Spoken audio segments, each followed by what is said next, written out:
So just as a reminder, your part of fortune is where you can focus to bring harmony to your entire incarnation so that you can bring about the intent with which you took it.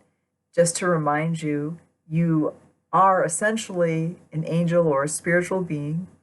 You took this incarnation, you selected it because it offered you an opportunity to channel the universal will in a certain way that would be useful to you in your development through many incarnations. So the part of fortune aligns your sun, your moon, and your rising sign. And the sun, of course, is where your spiritual self comes through and sort of peeks through your incarnation now.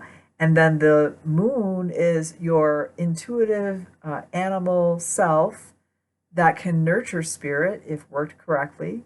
And then finally, the rising is your earth, your elements. And by making all three of those in alignment, by focusing, moving from your part of fortune, you bring about success and harmony. If you'd like to learn more about those details, like I go much more deeply into them in a couple of videos, those are linked below. However, in this video, I'm going to talk with you about your fifth house part of fortune.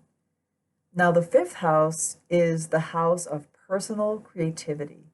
So there's sort of a natural outpouring of desire to create something new. So you're taking that universal creative factor, force, and you're expressing it through your personality. So this, having the part of fortune here, this placement of the part of fortune, means that for you to achieve harmony between your spirit, your soul, and your body is to essentially always center yourself in creation.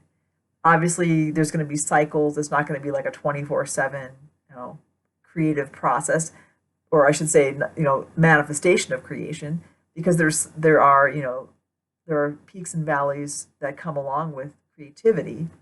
But what it is saying is that by always being engaged in creation, in pleasure and fun, what brings you joy through exercising your creative force, then you're going to be channeling, or at least doing a better job channeling, universal will through your incarnation. Because ultimately, even your ego, your personality, the things that you love, all of those are part of just basically an instrument of this universal will that is something beyond all of us as individuals. So, and I hope that you enjoy your part of fortune in the fifth house.